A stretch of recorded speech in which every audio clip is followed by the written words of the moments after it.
성령의 9가지 열매란 무엇일까요?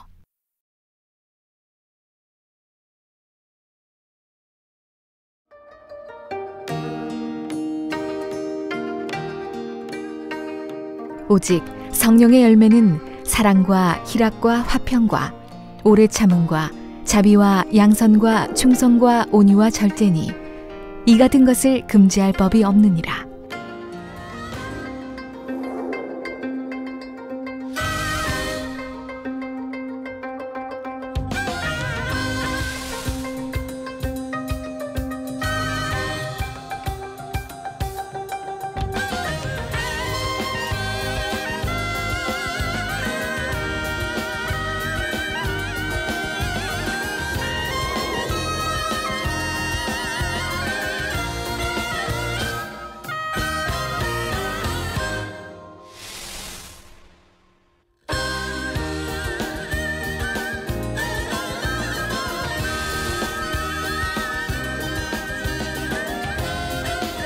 사랑하는 시청자 여러분, 세계적인 부흥사 이재룡 목사님의 설교를 통해 성령의 9가지 열매를 맺는 복된 신앙생활을 하시기를 바랍니다.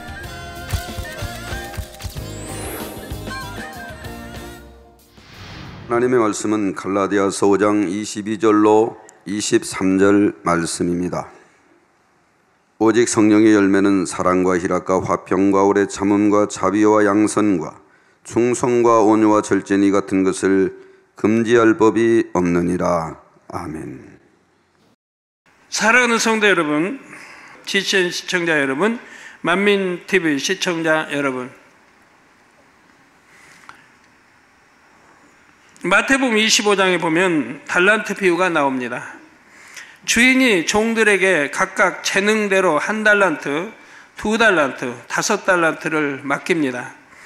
5달란트 받은 종은 주인을 위해 장사하여 5달란트를 남겼습니다. 2달란트 받은 종도 2달란트를 남겼죠. 다 곱으로 남겼습니다. 그러나 1달란트 받은 종은 그것을 그대로 땅에 묻어둠으로 전혀 이윤을 남기지 못했습니다. 주인은 2달란트를 남긴 종과 5달란트 남긴 종을 칭찬하고 상을 줍니다. 잘하였도다 착하고 충성된 종아, 내가 작은 일에 충성하였음에 내가 많은 것으로 내게 맡기리니 내 주인의 즐거움에 참여할지어다 했지요. 그러나 달란트를 땅에 묻어 놓았던 종에게는 악하고 게으른 종이라 책망하며 바깥 어두운 데로 내어 쫓으라 했습니다.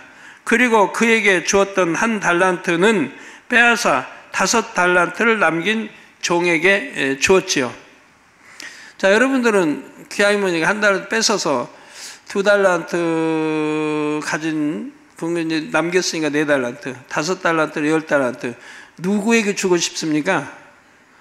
2달란트 가진 자 아니면 5달란트 누구에게 주고 싶어요? 여러분 아마 2달란트 가진 사람에게 주고 싶죠? 그런 분들 많을 것 같아요. 저도 초신자 때는 그렇게 생각했습니다. 왜 2달란트 가진 자에게 주지 5달란트 많이 가진 자에게 또 주실까 했는데 제가 목회하면서 보니까 그럴 수밖에 없다는 걸 알게 됐습니다. 예. 달란트를 이렇게 또 누구 사명 감당을 주면 어차피 사명 많이 맡은 자에게 줄 수밖에 없더라고요. 왜? 많이 가지고 있어도 그는 감당할 수가 있기 때문에 주고, 여기는 좀 부실하고 믿기지가 않아요. 그래서 못 주게 돼요. 줘놓고 감당 못하면 오히려 안 되니까. 그래서 달란트를 많이 가지고 있더라도 그래도 믿음이 있어서 감당하겠다는 사람에게 주게 됩니다. 그래서 성경의 말씀이 이해가 됐었는데요. 하나님께서는 우리에게 재능대로 여러 가지 충성의 기회를 주십니다.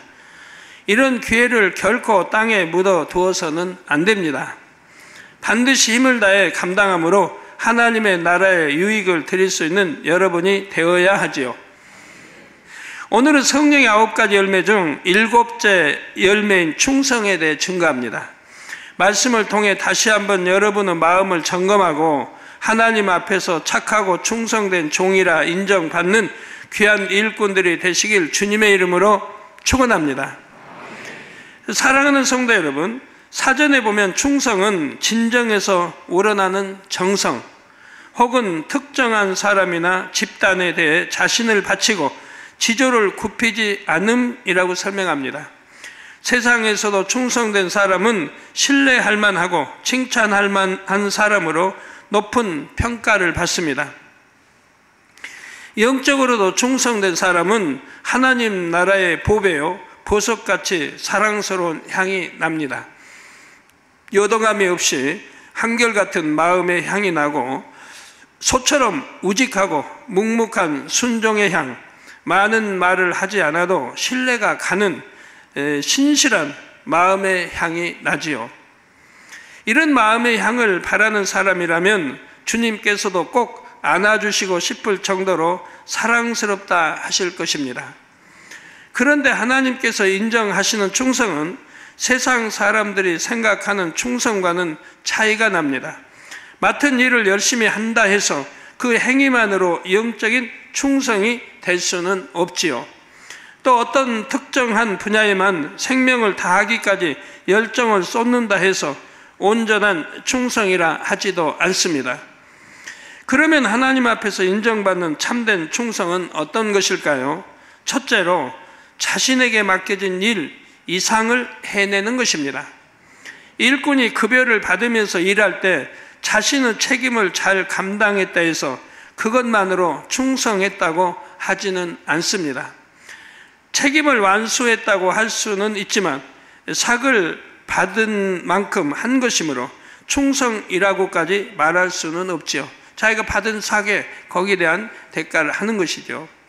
그러나 삭을 받고 일하는 사람이라 해도 그 사명을 넘치게 감당하는 경우가 있습니다. 받은 만큼은 해야지 하는 계산적인 마음이나 억지로 감당하는 것이 아닙니다. 중심에서 우러나는 마음으로 자기 시간과 물질과 노력을 아끼지 않고 마음과 뜻과 정성을 다해 감당하는 것이지요. 예를 들어 내이족 중에도 자기 업무를 더 넘치게 감당하는 분들이 있습니다. 퇴근 시간 후나 휴일에도 일할 때가 많고 일하지 않을 때도 늘 그 사명을 마음에 품고 있지요. 시키는 업무만 하는 것이 아니라 어찌하면 맡은 분야를 더 잘 감당하여 교회와 성도들을 더 유익하게 할까 늘 고민합니다. 그러면서도 또 시간과 노력을 나누어 구역장이나 기관장 등 영혼 관리의 사명을 맡아서 영혼들을 돌아보기도 하고요. 이렇게 넘치도록 감당하는 것이 충성이지요. 또 책임을 지는 분야에 있어서도 마음에 충성의 열매가 맺힌 사람들은 자신에게 주어진 것 이상으로 책임을 다합니다. 예를 들어 모세의 경우 범죄한 이스라엘 백성들을 살리기 위해 자기 생명을 걸고 기도하는 것을 볼 수가 있지요. 원래 모세의 사명은 백성들을 출애굽시키고 하나님께서 명하시는 대로 이끌어 가는 것입니다. 그런데 모세는 이 사명을 감당함에 있어 그냥 행위적으로만 순종하여 하나님께서 명하시는 것만 한 것이 아닙니다. 주신 사명을 받들어 감당함에 있어 아버지 하나님의 마음을 품고 사랑과 정성을 다해 백성들을 인도했지요. 그랬기 때문에 백성들이 잘못했을 때도 마치 자기가 잘못한 것처럼 안타까운 마음, 책임지고자 하는 마음이 되었던 것입니다. 사도 바울 역시 그랬습니다. 로마서 9장 3절에 나의 형제 곧 권류고 친척을 위하여 내 자신이 저주를 받아 그리스도에게서 끊어질지라도 원하는 바로라 하고 고백합니다. 나는 최선을 다해 복음을 전했지만 그들이 받아들이지 않았으니 어쩔 수 없지 하는 마음이 아니었지요. 이 두 분의 고백에 대해 여러분은 이미 여러 차례 들어보셨을 것입니다. 그러나 아무리 자주 듣고 안다고 해도 그것만으로 충성의 마음이 이루어지는 것은 아닙니다. 믿음이 있다 하고 사명을 잘 감당해온 사람들이라도 모세와 같은 상황이 되면 다른 고백이 나옵니다. 곧 하나님, 저는 최선을 다했습니다. 백성들에게는 참 안타까운 일이지만 저도 이 백성들을 이끌어 오면서 참 괴로웠습니다 하는 것입니다. 내가 할 바는 다 했기에 떳떳하다는 말이죠. 오히려 책임이 없는 나까지 연루되어 MA 책망을 들을까봐 염려하게 될 수도 있고요. 제 비유를 전에 들어준 적이 있는데, 개척 때 7주를 하나님 연속 성도들 앞에서 책망을 제가 들었을 때도 한 번도 하나님 앞에 서운하거나 그런 적이 없어요. 저는 뭐 항상 기도하고 또 환자들의 기도하고 뭐 신학교 학교 다니고 그러면서 잠도 못 자고 그러면서 철회하고 기도하고 한 주에 11편 이상 설교를 준비해야 되고 그렇게 충성하게 열심히 나가도 아버지 하나님은 금요철아 딱 끝나는 시간 되면 그 많은 성도 앞에서 책망을 하신다며. 이게 7주가 됐다며. 그래도 한 번도 하나님 앞에 서운한 바가 없었어요. 어찌하면 지적받는 내 잘못이 뭘까? 그걸 발견하려고 7주 동안을 애를 썼죠. 무엇을 두고 지금 지적하실까? 빨리 이걸 발견해서 회개해야 되는데 라고 7주 동안 했는데 7주가 끝나고 나니까 아버지 하나님 그런 말씀하죠. 내가 너를 시험했노라. 그렇게 너는 성도들 앞에 책망을 받고도 한 주도 아닌 7주를 했는데도 너는 마음에 조금도 불편해하지 않았다. 오히려 감사했다. 어찌하면 뭘 지적하신지 그것을 발견하려고 너는 금식도 하고 애를 썼다. 그러나 너에게는 아무 허물이 없다. 내가 너를 시험했다. 이 시험에서 이제 통과했기 때문에 그럴 때마다 더 큰 권능으로 이끌어 가신 것을 볼 수가 있었고 축복 주시는 것을 볼 수가 있었습니다. 근데 여러분이 과연 그런 시험을 한다고 하면 통과할 사람이 여기서 일꾼들 머리라 해도 얼마나 있겠습니까? 그냥 성도 앞에서 막 책망하고 한다고 하면 뭐 잘못도 별로 없는 것 같은데 막 지적하고 한다고 하면 과연 어떤 마음으로 받을 수 있을까요? 그래도 기쁜 마음으로 아멘 하고 받으실 수 있겠습니까? 물론 있겠죠. 많은 분들이 뭐 그러실 수 있습니다. 저희 성도님들은. 자, MA 책망을 들을까봐 염려하게 될 수도 있고, 그러나 설령 이 말이 사실이라 해도 이렇게 고백하는 사람의 마음은 충성과는 거리가 먼 것을 느낄 수가 있습니다. 물론 생명책에서 내 이름이 지워져서라도 저들을 용서하시라는 기도는 아무나 할 수 있는 것이 아닙니다. 그리고 지금 설명하는 충성의 분야에서는 생명을 드리기까지 하는 그런 큰 사랑에 대해 설명하는 것이 아니지요. 다만 마음의 충성의 열매가 맺힌 사람이라면 적어도 나는 책임이 없다 하고 끝나지는 않는다는 점을 설명하는 것입니다. 비록 나는 행위적으로 최선을 다했다 해도 그것을 생각기에 앞서 하나님께서 어떤 마음으로 나에게 사명을 맡기셨는지를 떠올립니다.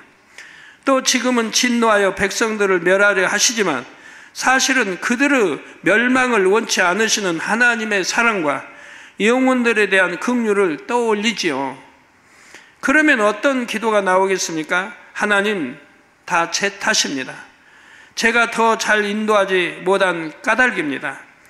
저를 보셔서라도 한 번만 더 기회를 주세요 하고 이렇게 진심 어린 간구가 나오게 되지요. 모든 분야에서 마찬가지입니다. 충성된 사람은 어떤 분야를 감당하든지 나는 이만큼만 하면 된다 하는 것이 아니라 마음과 정성을 다해 넘치게 감당하지요. 저도 여러분들이 하나님과 담을 만들어 갈 때마다 제 탓으로 돌렸습니다. 산에서 기도하며 아버지 제 탓입니다. 제가 더 잘 가르치지 못한 제 탓입니다라고 기도하게 됩니다.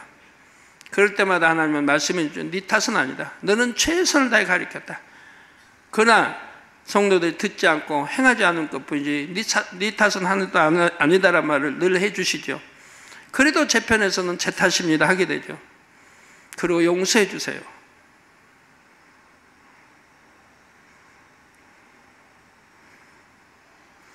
고린도후서 12장 15절에 보면 내가 너희 영혼을 위하여 크게 기뻐함으로 재물을 허비하고 또 내 자신까지 허비하리니 너희를 더욱 사랑할수록 나는 덜 사랑을 받겠느냐 하는 사도 바울의 고백이 나옵니다. 곧 그는 영혼들을 돌아봄에 있어서 억지로 하거나 대충 한 것이 아닙니다. 그 사명 감당하기를 크게 기뻐함으로 자기 재물을 허비하며 자기 자신까지 허비한다 했지요. 영혼들을 위해 아낌없이 다 드리고 또 드리며 헌신했던 것입니다. 이 고백처럼 모든 사명을 감당함에 있어서 기쁨으로 사랑으로 넘치게 감당할 때 그것이 참된 충성의 마음입니다. 둘째, 하나님께서 인정하시는 충성은 진리 안에서 충성하는 것입니다. 예를 들어 어떤 사람이 범죄 조직에 들어가 그 두목에게 목숨을 바쳐 헌신했다고 합시다. 그 사람을 하나님께서 충성되다 하실까요? 아니지요. 선과 진리 속에서 충성할 때라야 하나님 앞에서 충성이라 인정받을 수가 있습니다. 선도 아닌데 진리도 아닌데 충성했다 해서 그것을 충성이라 하지는 않는 것이죠. 이렇게 진리 안에서 충성하기 위해서 가장 중요한 것은 마음의 할례입니다. 계시록 2장 10절에 보면 내가 죽도록 충성하라. 그리하면 내가 생명의 면류관을 내게 주리라 하셨지요. 여기서 죽도록 충성한다는 것은 단순히 육의 목숨을 다하기까지 열심히 일하고 충성한다는 뜻이 아닙니다. 성경 66권에 담긴 하나님의 말씀을 생명 다해 이루 드린다는 뜻이죠. 가장 먼저는 죄를 피 흘리기까지 싸워 버리며 하나님의 계명들을 지켜나가는 충성이 있어야 합니다. 그래서 히브리서에 있는 대로 죄를 피 흘리기까지 싸워라, 싸워 버려라 하고 말씀하고 있죠. 이것이 충성이라 이 말이에요. 이렇게 내가 하나님이 가장 싫어하시는 악을, 죄들을, 계명 어기지 않는 비진리들을, 계명을 어기는 비진리들을 버려나가는 것, 그것이 충성의 첫째라 이 말입니다. 이 충성의 첫째가 없이 육으로만 열심히 뛰고 그냥 일한다고 해서 그걸 충성이라 하진 않습니다. 내가 첫째인 악을 모양이라도 버리고 또 비진리 버리고 계명 지켜 우리 주님 닮아가는 것, 이게 가장 큰 충성이라 이 말입니다. 이런 다음에 여러분의 행함으로 나타나는 그런 충성들이 인정이 되는 것이죠. 나는 날마다 죽노라 고백했던 사도 바울처럼 자신의 육을 철저히 죽이고 성결되어 가는 것이 바로 영적인 충성이지요. 아버지 하나님께서 우리에게 가장 원하시는 것이 성결이라는 사실을 깨달아서 힘을 다해 마음의 할례를 해 나가는 것입니다. 물론 온전히 성결되기까지 다른 사명은 감당하지 말라는 뜻이 아닙니다. 무슨 직분을 맡아 감당한다 해도 항상 성결을 함께 이뤄가야 한다는 말이지요. 마음의 할례를 끊임없이 해나가는 사람은 사명을 감당하는 충성에도 변함이 없습니다. 헌신적으로 어떤 어려움이 오거나 마음의 연단이 있다 해도 그것 때문에 소중한 사명을 놓지는 않지요. 반면에 마음의 할례를 소홀히 하게 되면 어떤 미혹이나 어려움을 만날 때 자기 마음을 지키지를 못합니다. 하나님과의 신뢰 관계도 저버리고 사명을 놓아버리게 되는 것입니다.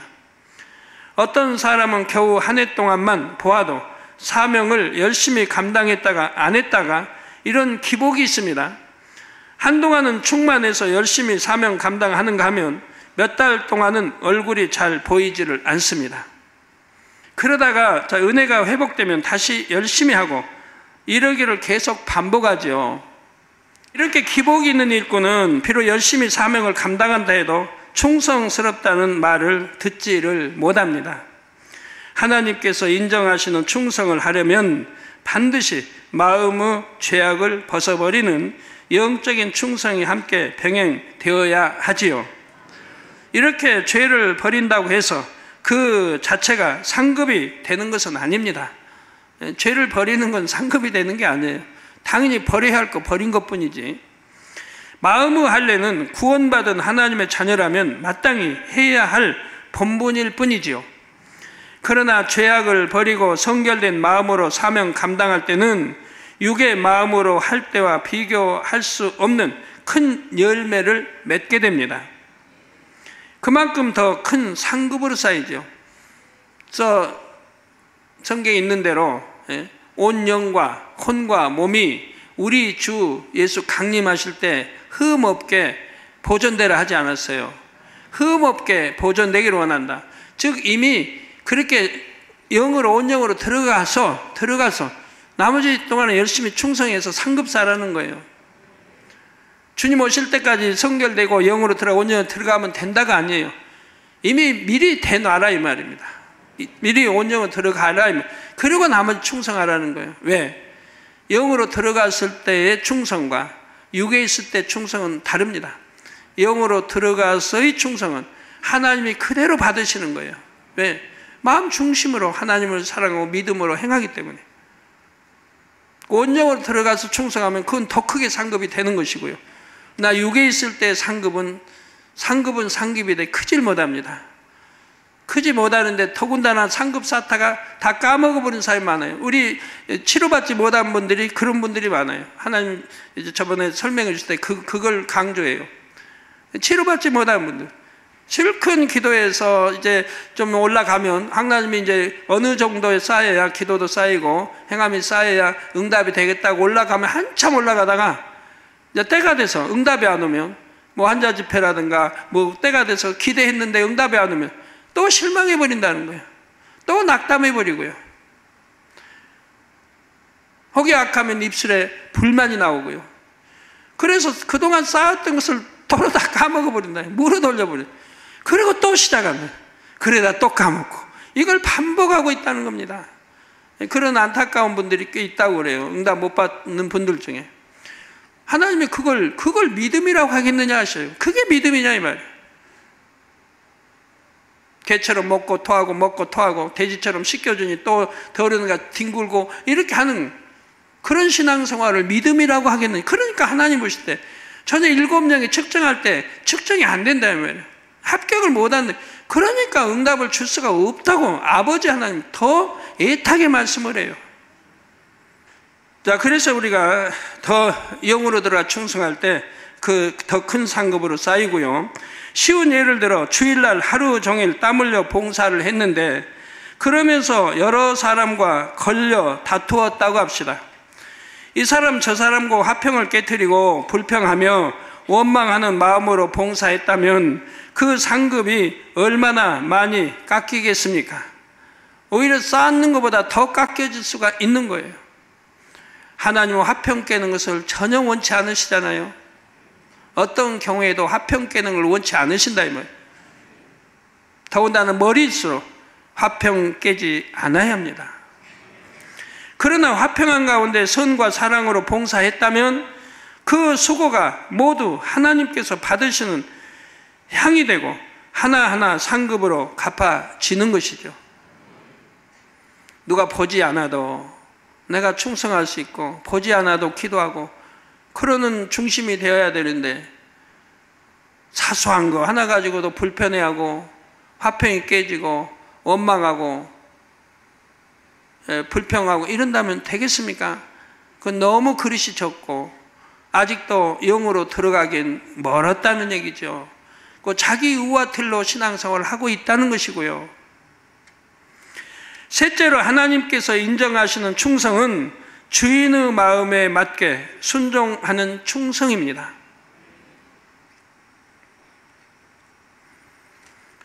교회 안에서라면 먼저는 하나님의 마음에 맞는 충성이 되어야 하지요. 또 질서 가운데 섬기는 윗분의 마음에 맞는 순종으로 충성해야 하고요. 잠언 25장 13절에 충성된 사자는 그를 보낸 이에게 마치 추수하는 날에 얼음 냉수 같아서 능히 그 주인의 마음을 시원케 하느니라 했습니다. 충성된 사자는 그를 보낸 이에게 마치 추수하는 날에 얼음 냉수 같아서.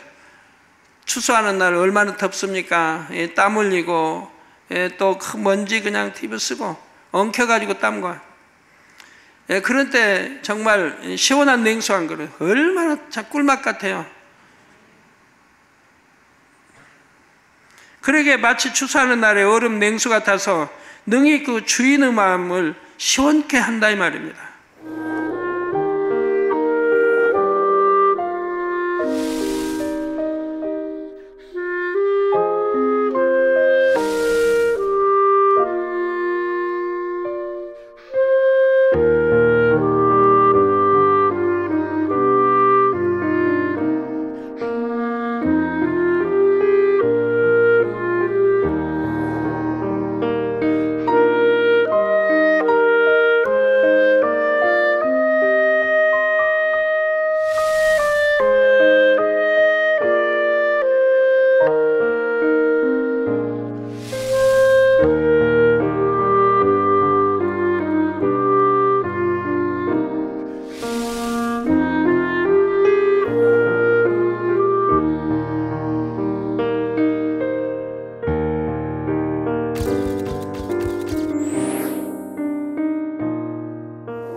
사랑하는 성도 여러분, GCN 시청자 여러분, 만민TV 시청자 여러분, 아무리 맡은 분야에 열심을 낸다 해도 자신이 원하는 대로 일하는 일꾼은 주인의 마음을 시원케 할 수가 없습니다. 예를 들어 주인은 종에게 집안 청소를 시켰는데 종은 밭에 나가 하루 종일 일했다면 아무리 수고했다 해도 충성된 종이 아니지요. 주인의 뜻에 순종하지 않는 이유는 좀 무슨 말씀인지 알죠? 주인이 종에게 집안 청소를 시켰는데 종은 밭에 나가서 하루 종일 일했다 이 말이에요. 주인이 시키는 대로 하지 아니했다 이 말이에요. 아무리 수고했다 해도 충성된 종이 아니라 이 말입니다. 주인의 뜻을, 마음을 거슬렸기 때문에요. 주인의 뜻에 순종하지 않는 이유는 주로 자기 생각에 맞지 않기 때문이거나 자기 사심이 있기 때문입니다. 이런 사람은 당장은 주인을 섬기는 것 같아도 충성된 마음으로 하는 것이 아닙니다. 자, 자기 생각과 자기 욕심을 쫓아 하는 것이며 언제든지 주인의 뜻을 저버릴 수가 있는 것입니다. 성경에 보면 다윗의 친척이요 군대 장관이었던 요압이라는 인물이 나옵니다. 요압은 다윗이 연단받던 시절 대적들에게 쫓겨 도망 다닐 때도 그 곁을 지키며 생사고락을 같이 한 사람입니다. 왕을 항상 지키고 생사고를 같이 했던 사람이니까 그만큼 인정을 받아야 하지 않겠습니까? 지혜도 있고 용맹하기도 하여 다윗이 원하는 일들을 잘 처리해 주곤 했지요. 암몬 사람들의 성을 쳐서 취할 때는 요압이 거의 다 정복에 놓은 후에 마지막 순간에 다윗이 와서 취하게 합니다. 그건 정복했어요. 자기가 들어가면 돼요.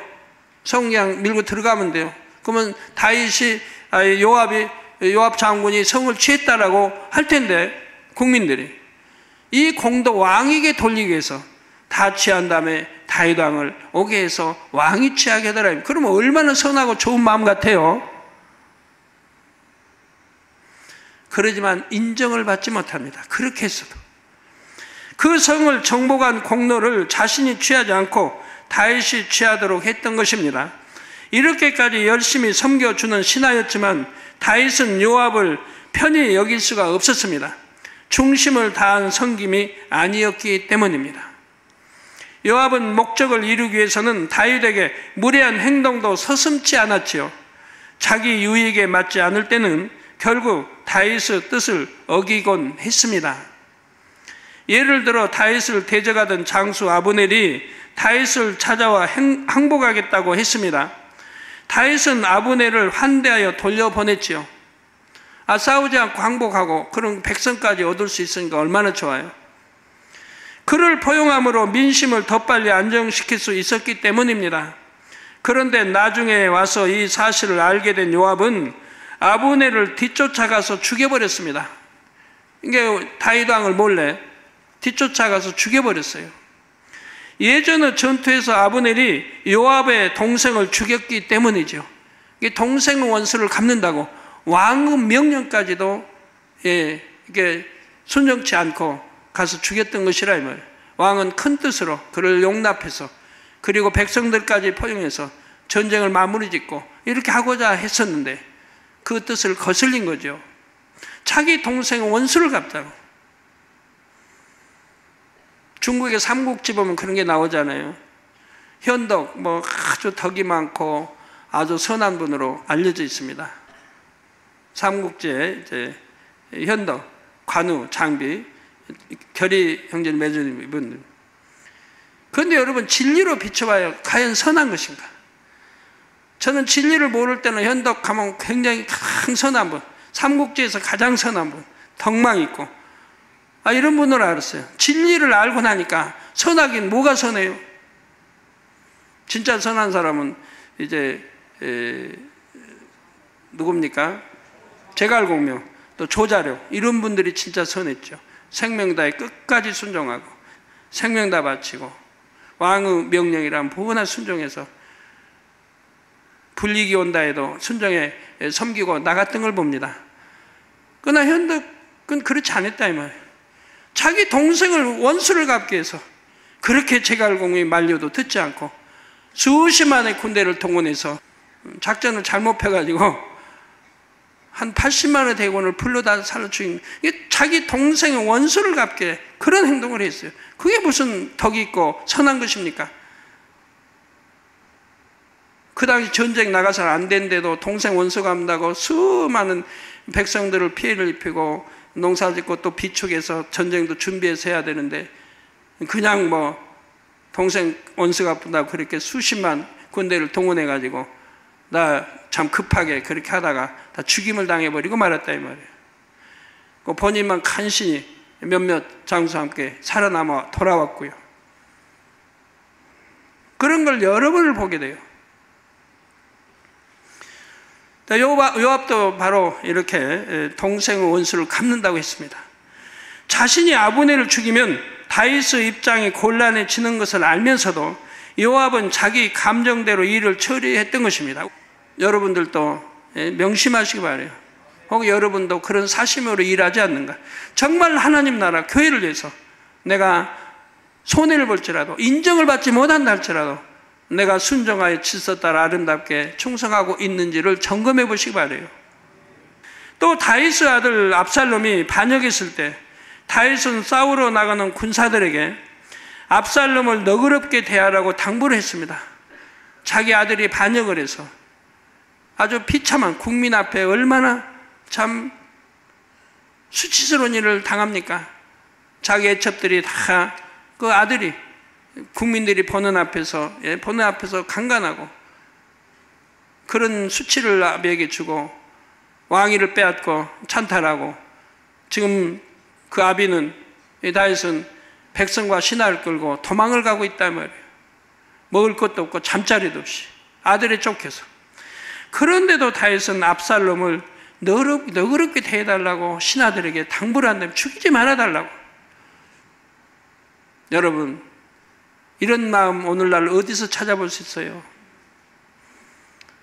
그래서 연단이라는 걸 받게 되는 거예요. 이런 연단 받기 전에는 다윗도 이런 너그러운 마음은 아니었어요.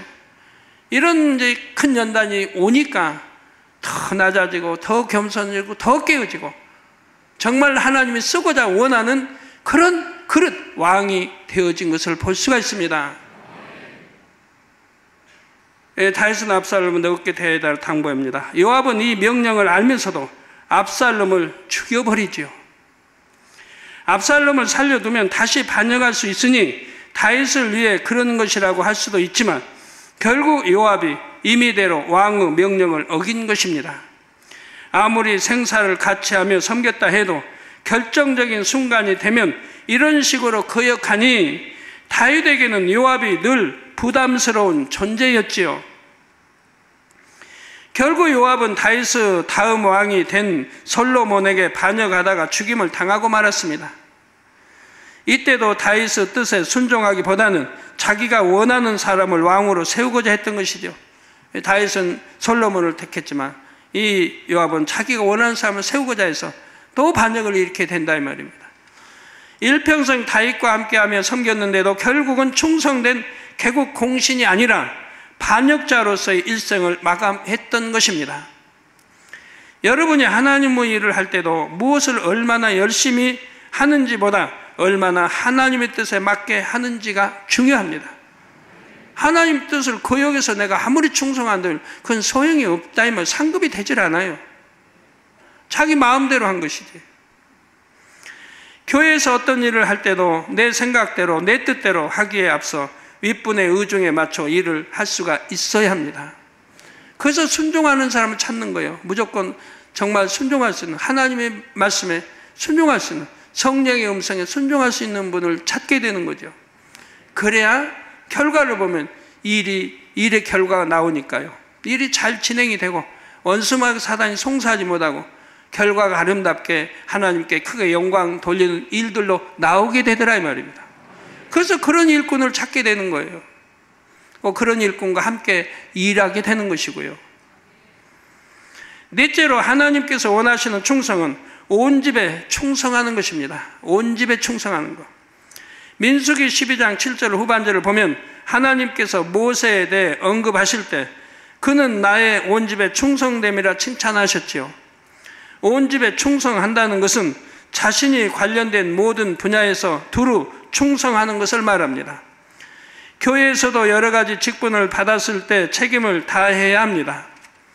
특별한 사명이 없다 해도 교회의 성도로서 각종 모임에 속한 회원으로서 자리를 지키는 것도 충성해야 할 분야 중에 하나이지요. 교회만 아니라 가정이나 직장, 학교에서도 각자가 감당해야 할 일들이 있습니다. 이런 모든 분야에서도 그 구성원으로서의 본분을 다해야죠. 여러분 구역장이, 조장이, 지역장이 교회 신방과 목자들도 열심히 충성한다고 합시다. 그런데 가정은 돌보질 않아요. 그런 거는 온 집의 충성이라고 하지 않는다 이 말이에요. 하나님은 온 집에 충성하기를 바래요. 그래서 모세가 온 집에 충성했으므로 모세는 하나님의 얼굴을 대면하여 볼 수 있었습니다. 온유함이 가장 승했고, 근데 교회에서는 열심히 하고 신방도 열심히 하고 기도도 열심히 하면서 집에 가서는 남편 잘 섬기지도 않고 자녀들 뒷바라지 잘 해주지 않고 남편 퇴근해도 항상 식은 밥만 먹게 하고 남편 씨는 하나님이라로 가니까 상 다 차려놓을 텐가 오시면 그거 드세요? 그런 식이라 이 말이에요. 어찌하든 빨리 와서 남편 퇴근 전에 와서 따뜻한 밥 지어서 퇴직하도록 이렇게 해야 할 텐데 그러질 않는다 이 말이에요. 그걸 하나님이 기뻐하시겠습니까? 하나님 핑계로 남편에게 섬겨야 할 분야를 섬기지 않고 또 자녀들에게 잘 주안해서 양육을 잘 시켜야 하는데 그러지 않고 엄마 왜 엄마는 항상 늦게 와? 아, 너 알잖니 난 하나님 앞에 이렇게 열심히 충성하라고 그래. 이게 말이 됩니까? 아이들이 이해가 되겠습니까? 아이들은 엄마가 학교에서 오면 엄마가 있어주기 원하고 또 따뜻한 밥 간식거리 주기 원할 텐데 근다고 또 아이들 비유만 맞추다 보면 하나님은 못하죠. 그 아이가 이해할 수 있도록 이해하게 잘 해줘야 할 것이고 이해를 받아서 충성돼야 하는데 아이는 무조건 엄마가 하는 일은 못마땅해 하고 그렇게 하고 충성하면 그 아이가 성장하면서 비틀어질 수밖에 없다 이 말이에요. 엄마에게 불만을 갖게 되고 다른데 엄마는 그렇게 잘해주는데 우리 엄마는 왜 저래? 그렇게 성장하면 아니 된다 이 말입니다. 그래서 가정에도 남편도 자녀들에게도 또 항상 청소도 깨끗하게 해둬야 할 것이고 이렇게 하나님의 자녀로서 교회의 양떼로서 일꾼과 직분자로서 가정, 직장, 학교의 구성원으로서 본분을 다하는 것이 온 집에 충성하는 것입니다. 한두 가지 분야만 열심히 하고 나머지는 좀 소홀히 하는 것이 아니라 모든 분야에서 충성해야 하지요. 사람의 몸은 하나인데 직분이 많아지면 어떻게 모든 분야에서 충성할 수 있을까? 이렇게 생각하는 분이 계신지요. 그러나 육을 벗고 영으로 변화되는 만큼 온 집에 충성하는 것은 어려운 일이 아닙니다.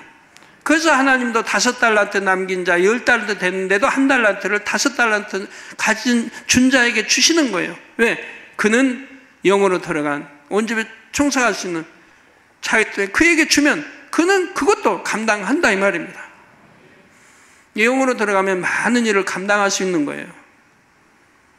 일일이 시간이 그리고 설명을 못해도 한두 가지 예를 든다면 온영으로 들어간 사람은 신방을 가도 어느 가지 신방을도 탁 가서 말씀 탁 선포하면 그냥 그 가정이 회개하고 문제 있으면 탁 잡아서 지적해주면 순종하면 문제가 해결되고 이렇게 수월하게 신방하죠. 육의 사람이 충성하는 육의 사람이 신방 5번 가서 해결해야 할 걸 여기는 한 번만 가면 된다 이 말이에요. 영으로 모든 마음 씀씀이 골고루 다 간다 이 말이에요. 쉽게 처리해 간다 이 말이에요. 어렵지 않게 쉽게 상담을 해도 한 번 상담해 문제 해결이 되고 모든 걸 쉽게 처리해. 그러니까 내게 많은 사명이 있다 할지라도 다 감당할 수가 있다 이 말입니다. 나 육의 사람들은 못하죠. 힘들고 나는 사명이 너무 많아. 비록 적은 시간을 투자한다 해도 모든 것을 영으로 심을 때는 반드시 열매를 거두게 되어 있지요. 또한 영으로 변화된 사람은 자기의 유익과 편안함을 쫓기보다는 상대의 유익과 입장을 먼저 생각합니다. 그러기 때문에 자신을 희생해서라도 주어진 모든 분야를 돌아봅니다. 또 영으로 간 만큼 마음을 선으로 채우게 되는데 선한 사람은 어느 한 분야에 치우치지를 않습니다. 자신이 맡은 분야가 많다 해도 어느 것은 하고 어느 것은 소홀히 하는 것이 아니지요. 매사에 내가 조금만 더 마음을 쓰자 하며 최선을 다해 정성껏 주변을 돌아봅니다.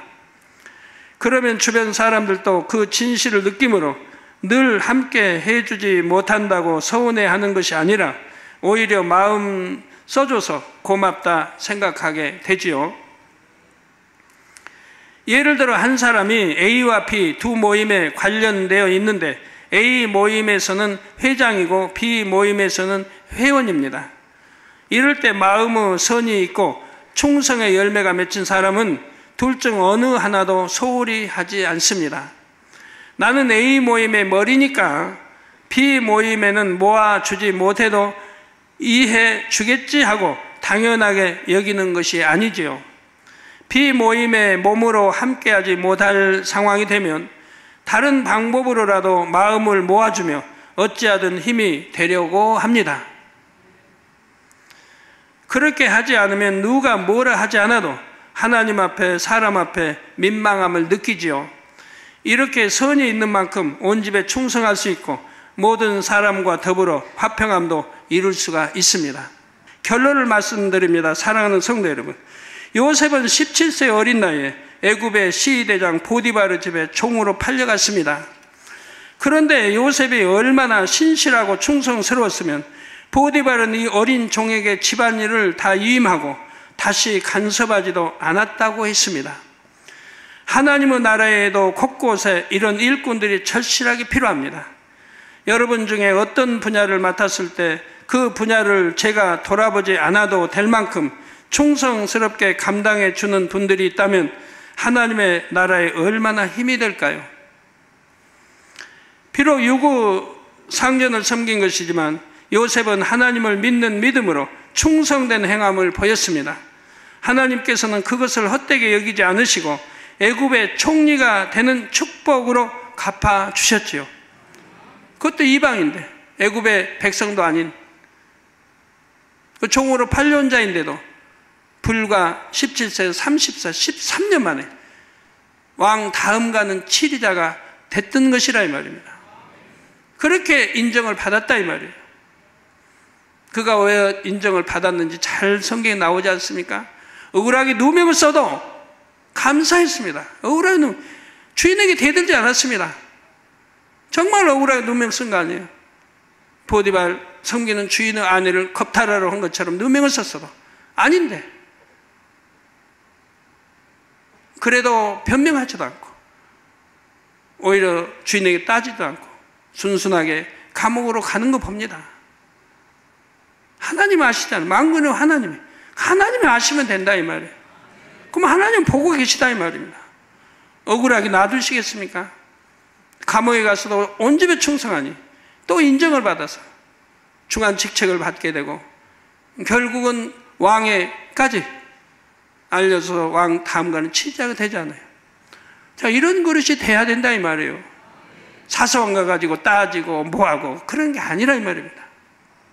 여러분 진리대로만 살아봐요. 손해가는 거 없어요. 당장은 손해가는 것 같지만 아버지 하나님 보고 계시기 때문에 반드시 축복으로 주시는 것을 볼 수가 있습니다. 더구나 우리가 주 안에서 충성하는 것은 하나님의 나라를 이루는 것이고 수많은 영혼을 구원하기 위한 충성입니다. 그러니 장차 천국에서는 얼마나 값지고 귀한 상급으로 받겠습니까? 시편 101편 6절에 내 눈이 이 땅에 충성된 자를 살펴 나와 함께 거하게 하리니 완전한 길에 행하는 자가 나를 수종하리로다 했습니다. 마음의 충성의 열매를 맺어 완전한 길로 행하시기를 바랍니다. 그래서 하나님의 나라에 기둥같이 쓰임받는 일꾼들이 되시기를 주님의 이름으로 축원합니다. 말씀 상고하시면서 통성으로 다 같이 기도하시겠습니다. 할렐루야. 주님, 은혜와 사랑에 감사를 드립니다. 오늘 또 들은 말씀이 믿음이 되고 생명이 되게 축복해 주시기를 원합니다. 아버지 하나님, 오늘 7번째 성령의 열매 충성에 대해서 설명했습니다. 하나님께 인정받는 충성은 맡은 것 이상을 감당하는 것, 마음과 뜻과 정성을 다하는 것, 모세 사도 바울의 아버지 비유를 들어 설명했습니다.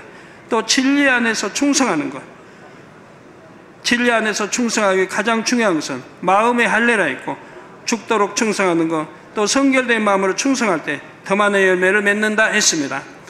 주인의 마음에 순종하여 충성하는 것, 하나님의 마음의 질서 가운데 섬기는 윗분의 마음에 맞는 순종이 있어야 합니다. 요압 아버지 열심히 내었지만 자기 사심으로 했으므로 순종도 충성도 아니었습니다. 온 집에 충성하는 것, 영으로 들어갈수록 선이 임할수록 자신을 희생하여 온 집에 충성하며 모든 분야의 마음을 써서 화평을 이루는 것, 아버지 온 집에 충성하는 자 되게 도와주시기 원합니다. 요새처럼 한번 사명을 맡긴 후에는 다시 돌아보지 않아도 되는 일꾼이 아버지 많이 나올 수 있도록 축복해 주시기를 원합니다. 주여 감사합니다. 우리가 많은 일들을 해내야 합니다. 아버지, 이에 도와 함께 할 수 있는 일꾼들이 많이 나오게 축복해 주옵소서. 예수 그리스도의 이름으로 기도합니다. 아멘.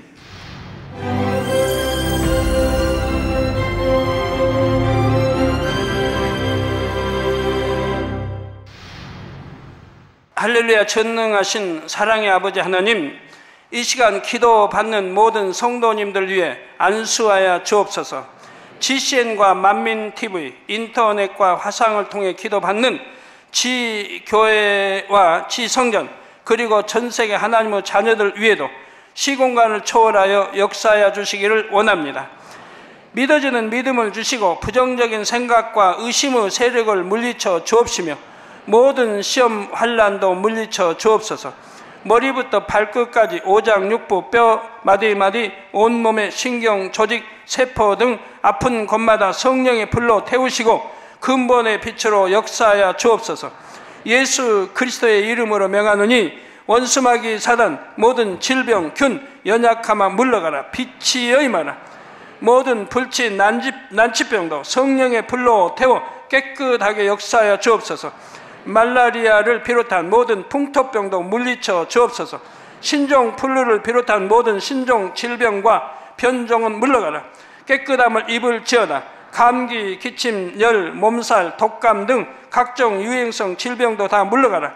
어떠한 유행성 질병 균도 틈타지 않게 지켜 주옵소서. 위암, 폐암, 간암, 유방암, 자궁암, 대장암, 피부암 등 각종 암과 에이즈, 백혈병, 뇌졸중, 고혈압, 저혈압, 심장병, 폐병, 위장병, 당뇨, 부인병, 피부병, 갑상선 질환과 모든 염증도 깨끗게 하여 주옵소서. 소아마비, 중풍, 관절염, 디스크도 온전케 하여 주옵소서. 요통, 두통, 신경통을 비롯한 모든 통증은 사라질지어다. 간질, 자폐증, 우울증, 조울증, 노이로제 등 모든 정신질환도 물러가라. 모든 마비된 것도 풀어지고 일어나 걷고 뛸지어다. 눈도 잘 보이게 하옵시고 귀도 잘 들리게 하여 주옵소서. 소경은 눈을 뜨고 기머거리는 들으며 벙어리는 말할지어다. 각종 사고, 후유증도 깨끗게 하시고 부러진 뼈도 붙여 주옵소서. 화상 입은 것도 온전케 하옵소서. 화기야 물러가라. 열도 물러가라. 아버지 흉터도 나지 않게 역사해 주시기를 원합니다. 마약을 비롯하여 각종 약물과 독극물 중독도 깨끗함을 입을지어다. 죽은 신경과 세포가 살아나며 죽은 자도 살아나게 하여 주옵소서. 잉태의 축복도 주시기를 원합니다. 잉태 축복을 받으라. 예수 그리스도의 이름으로 명하노니 원수마귀 사단아 하늘 공중 곳에 잡은 악의 영들아 물러가라. 그의 사자들도 물러갈지니라. 이 땅의 악한 영, 더러운 영, 거짓되고 간사한 영, 이간질하고 미혹하는 모든 어둠들은 물러가라. 모든 흉악의 결박을 풀고 어둠아 물러가라. 빛이여 임하라. 아버지 하나님, 부르짖어 기도할 수 있는 능력을 주시고 죄를 버리고 성결될 수 있는 능력을 주옵소서. 영혼이 잘됨같이 범사에 잘되게 하시고 가정의 복음화도 이루어 주시길 원합니다. 한 주간도 모든 사고와 재앙으로부터 지켜주시고 불통이 없는 형통한 삶을 살 수 있도록 축복해 주옵소서. 성령의 불담으로 천군 천사와 주님의 불꽃 같은 눈동자로 모든 하나님의 자녀들과 가정, 일터, 사업들을 지켜주시기를 원합니다. 학생들에게 지와 명철을 더하시고 공부도 할 수 있는 뜨거운 마음과 열정도 더하여 주옵소서. 마음과 생각을 세상에 빼앗기지 않도록 지키시고 하나님을 뜨겁게 사랑하는 학생들로 축복하여 주옵소서. 하나님의 자녀들이 먹으나 마시나 입으나 무엇을 하든지 하나님 앞에 영광 돌리는 삶이 되게 축복하여 주시기를 원합니다. 나는 하나님을 만났노라, 체험했노라, 응답 받았노라, 축복 받았노라, 간증하는 입술이 되게 역사하여 주옵소서. 아버지 하나님 감사합니다. 홀로 영광 받으옵소서. 우리 주 예수 그리스도의 이름으로 기도하옵나이다. 아멘. 성령의 9가지 열매란 무엇일까요?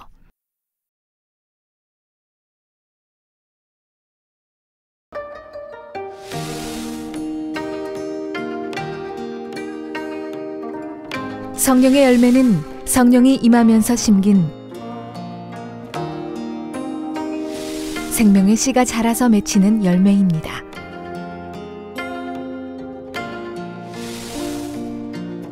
성령의 열매를 맺기 위해서는 성령이 인도하시는 대로 순종하여 신앙생활을 해나가야 합니다.